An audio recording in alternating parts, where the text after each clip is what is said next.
Este video busca extender los conceptos de la primera ley de la termodinámica para estudiar la entalpía como, primero, predictor de espontaneidad en una reacción y cómo se relaciona esto con las variables termodinámicas fundamentales que se han obtenido a partir de la ley de la conservación de la energía. Entonces es una mezcla de conceptos que vienen tanto de la termoquímica como de, sobre todo, la química orgánica. Recordando cómo funciona esto, por ejemplo, cuando se estudia eh, la sulfonación del naftaleno, como vemos en este recuadro de acá, tenemos nuestro reactivo que luego se pone en presencia del electrófilo, que en este caso es un grupo sulfónico que se puede sintetizar a partir de ácido sulfúrico fumante por deshidratación del ácido sulfúrico. Este, aquí es esta E, el grupo sulfónico sería esta E. Entonces, lo que tenemos es que tenemos la posibilidad de formar ese enlace con el azufre en el sector del carbono que está pegado a los puentes, que son los carbonos alfa, o a los que están alejados de los mismos, que son los carbonos beta. Como vemos aquí, entonces se establecen estos dos estados. Dependiendo de cuál se forme y las temperaturas a las que se trabajen, podemos tener un control cinético y un control termodinámico. Muy bien, entonces el control cinético está dado por la estabilidad del intermediario y el control termodinámico por la estabilidad del producto.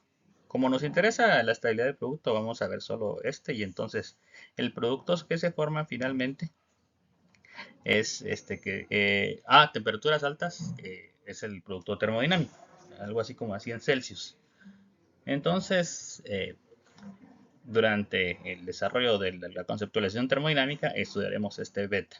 De ahí volveremos al alfa para estudiarlo de manera cinética.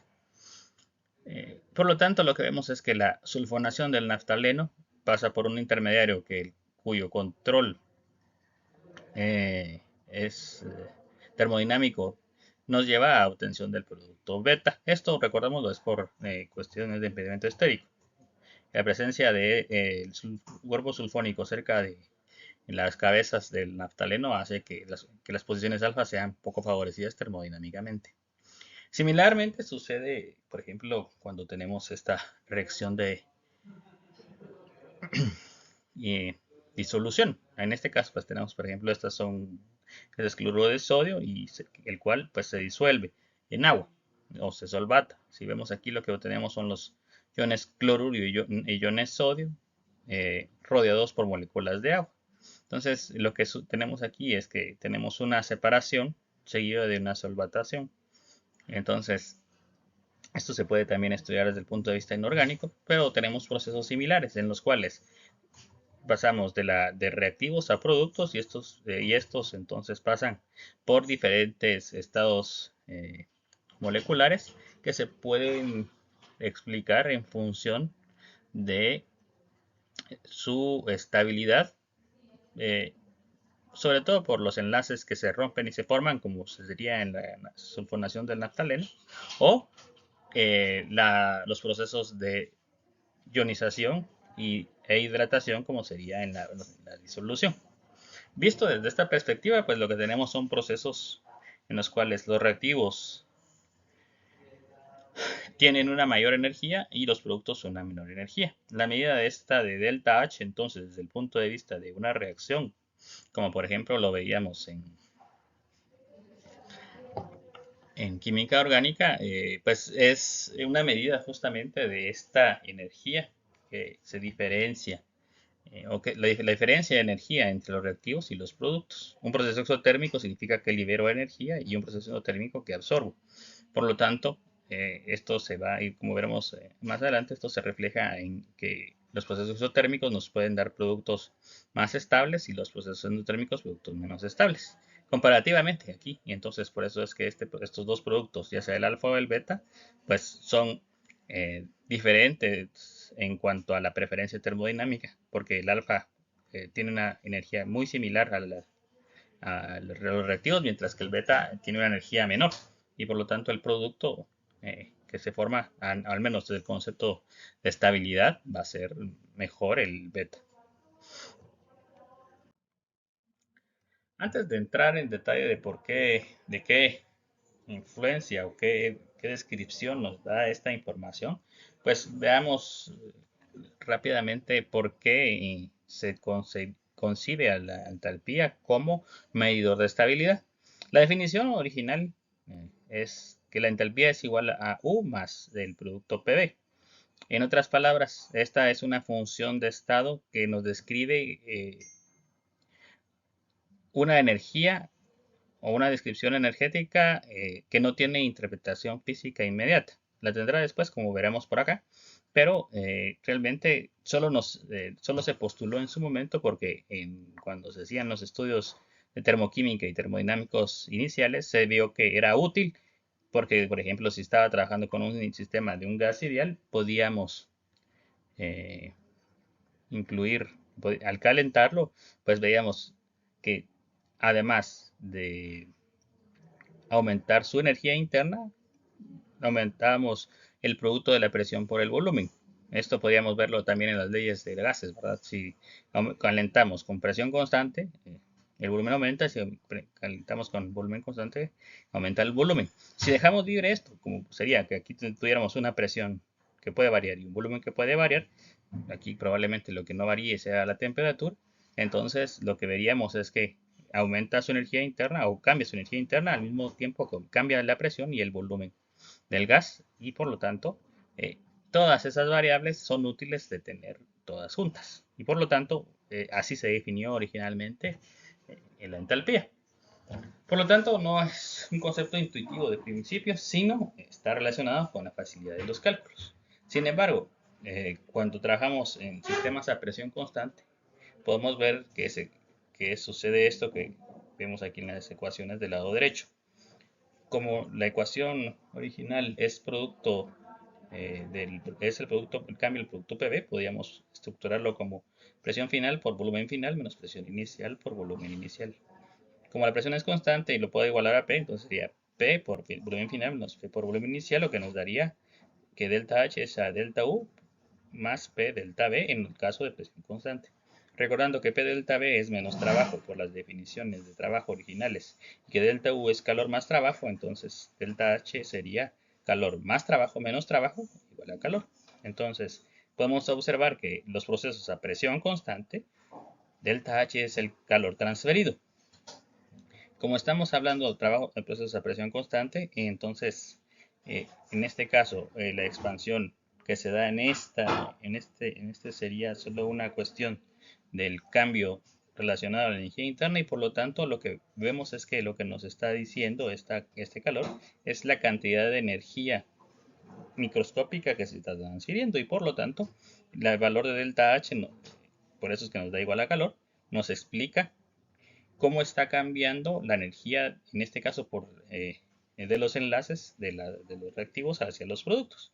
Y por lo tanto, el valor de delta H es directamente un valor que nos da la energía involucrada microscópicamente y por lo tanto la estabilidad de los productos en función de los reactivos, como mencionamos en la diapositiva anterior. Esto sería pues algo así como que nosotros postuláramos que un delta H de reacción es el de los productos menos el de los reactivos. Y entonces, si recordamos, realmente está relacionado a que nosotros podríamos modelar los reactivos y los productos como moléculas y enlaces que necesitan energía para romperse homolíticamente y por lo tanto nosotros pasamos de los reactivos, los rompemos, formamos los productos y vemos cuánta energía al final se transfirió en esos procesos. Entonces la entalpía de enlace nos da a nosotros una idea de estabilidad. Por lo tanto, y la conclusión que nos llegaría a esto es que nosotros en principio ya tenemos las ecuaciones que nos permiten describir a partir de la primera ley de la termodinámica y por tanto de la ley de la conservación de energía, algo que nos permite predecir espontaneidad relacionada a la estabilidad. Esto, pues si lo vemos así, es porque entonces cuando tenemos una reacción exotérmica, es decir, que libera calor, los reactivos tienen menos energía que los productos, por lo tanto son más estables. Entonces ese número que podemos asociar y calcular por métodos puramente termodinámicos o por métodos termoquímicos nos dice si los productos son más estables o no. Y igualmente sucede con las cuestiones endotérmicas. Si tenemos más calor en los productos, significa que estamos absorbiendo calor y por lo tanto los reactivos son los que son más estables. En este caso se vería favorecido un sistema en el cual pues mantenemos más reactivos que productos.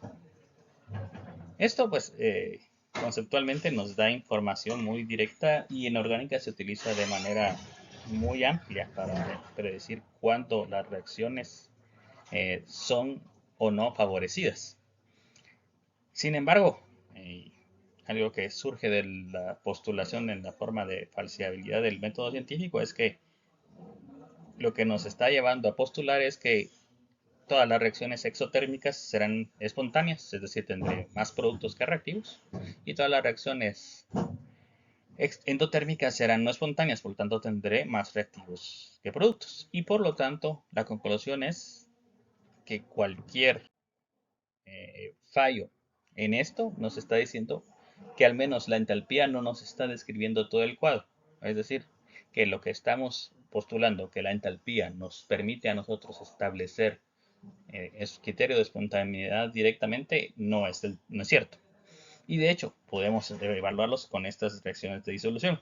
En este caso, lo que significaría es que si nosotros tenemos un sólido que se disuelve, esta hidratación en comparación de los enlaces en el sólido, pues en una reacción exotérmica hacen que el sistema sea más simple, más sencillo, mientras que en una reacción endotérmica el sistema es más energético cuando se disuelve. Eso significa, por lo tanto, que aquí tiene enlaces más fuertes y aquí más débiles en reacciones endotérmicas y aquí tiene enlaces menos fuertes y aquí más débiles en las reacciones exotérmicas, lo siento. Entonces, si encontramos disoluciones que sean exotérmicas pero que no se disuelvan, habremos establecido que este postulado que habíamos hablado durante esta discusión es falso. O igualmente, si nosotros tenemos reacciones endotérmicas que se disuelven, pues entonces tendremos también una discusión, o la discusión pues le falta algo, ¿no?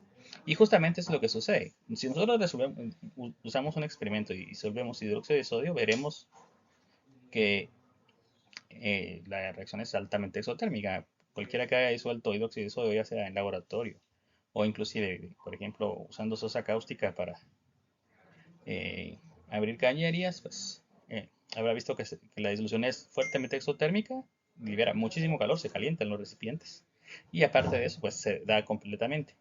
Sin embargo, cuando observamos con el hidróxido de calcio y el cloruro de amonio, esto nos contradice estas postulaciones. El óxido de calcio, que es como la cal hidratada, es la cal hidratada, cuando se intenta disolver, no se disuelve, sin embargo es exotérmica, se calienta. No tanto como el de sodio, pero sucede.